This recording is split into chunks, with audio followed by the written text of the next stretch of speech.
പരീക്ഷണങ്ങളിൽ ഏറ്റവും വലിയ പരീക്ഷണം ഒരു മനുഷ്യന്റെ ദീനിൽ സംഭവിക്കുന്ന മുസീബത്താണ്.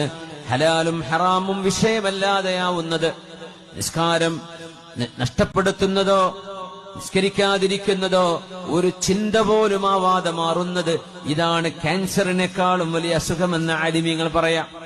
മനുഷ്യന്റെ ദീനിൽ സംഭവിക്കുന്നത്, വഞ്ചന നടത്തുന്നത്, കളവ് പറയുന്നത് പ്രശ്നമല്ലാതെയായി മാറുമ്പോ, അള്ളാഹുവിന് വേണ്ടി നോമ്പെടുക്കുന്നത്, ഖുർആൻ ഓതുന്നത്, നിസ്കരിക്കുന്നത് ഭാരമായി മാറുമ്പോ അത് പിന്നെ എന്ന് പറഞ്ഞ് അള്ളാഹുവിന്റെ ഒരു വിഷയം വരുമ്പോൾ നീട്ടിവെക്കുന്നത്, നിസ്കരിക്കാൻ സമയമായി അത് പിന്നെ, നോമ്പെടുക്കാൻ നേരമായി അടുത്ത ആഴ്ച തുടങ്ങാം സുന്നത്ത് നോമ്പ്, ഇങ്ങനെ ഓരോന്നിനും മാറ്റിവെച്ചുകൊണ്ട് ദീനിന്റെ വിഷയത്തിൽ നിന്ന് അകന്നുകൊണ്ടിരിക്കുന്നതാണ് ഒരു മനുഷ്യന്റെ പരീക്ഷണങ്ങളിൽ വെച്ച് അഅ്ളമായ മുസീബത്ത്. ഫഇന്നഹാ അഅ്ളമു കുല്ലി മുസീബ വൽ മസ്ലൂബു മൻ സുലിബ ദീനുഹു.